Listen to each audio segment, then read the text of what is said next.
Hello and welcome to this video on appraising case control studies. During this tutorial, we will describe different types of bias to be aware of in case control studies and the effect of confounding. A case control study is a type of observational study and is defined by CASF UK as an epidemiological study that is used to identify risk factors for a medical condition. This type of study compares a group of patients who have had that condition with a group of patients that do not have it, and looks back in time to see how the characteristics of the two groups differ. They are used to study rare diseases or conditions where a trial setting would not be appropriate.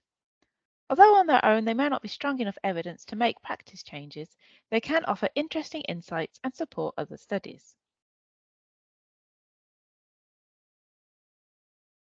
In terms of bias, there are a few which can appear in a case control study if it is not carried out correctly. You may notice these as you read the paper, or it may be discussed in the limitations section. The first type of bias which can occur is selection bias. As it suggests, this relates to how participants are selected. If there are issues, this can lead the participants in the study to be different from the target population and also leads to errors in the outcomes. It's very important to appraise the selection process.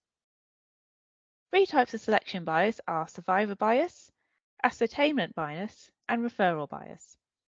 Survivor bias is where the focus is on the successful participants and leaving out those who left the study due to death or severe illness, while ascertainment bias is including certain participants over others, which can lead them to no longer representing the target population.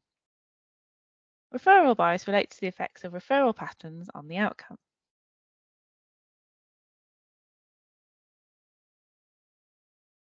Other types of bias which can occur are measurement bias, which applies to errors found in the data collection and reporting process, recall bias, where participants have difficulty remembering past events, and time window bias, where the time periods for data collection from cases and controls is different and whether this leads to errors.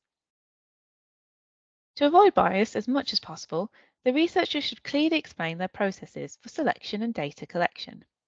It is also beneficial to look at areas such as whether they used a specific definition and criteria for the illness they were studying, whether a sample size or power calculation was included so you can see if they recruited enough participants, and whether they use validated measurement instruments.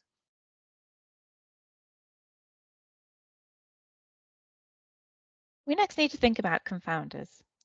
Confounders are factors outside of the exposure being investigated which could have an impact on the study, typically areas such as baseline characteristics and lifestyle factors.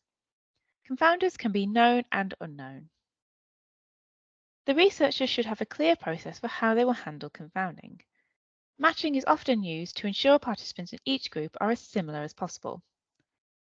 They will likely also use a type of analysis, such as regression, stratification, or sensitivity. With regression analysis, the study is split into dependent and independent variables, with the independent variables as the potential confounders.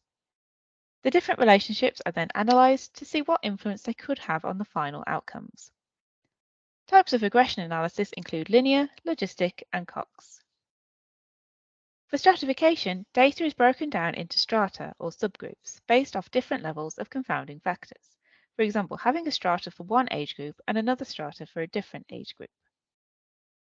With sensitivity analysis, different assumptions or estimates are tested to see whether the outcomes have been altered or stayed the same.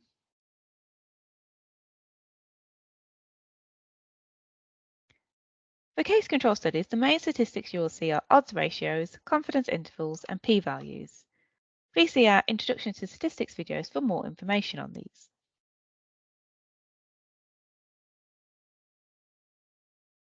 Thank you for watching this video. If you require further support with critical appraisal, please speak to your site library or visit our Moodle page for our critical appraisal course. We also recommend the free CASP checklist to help you with appraising papers.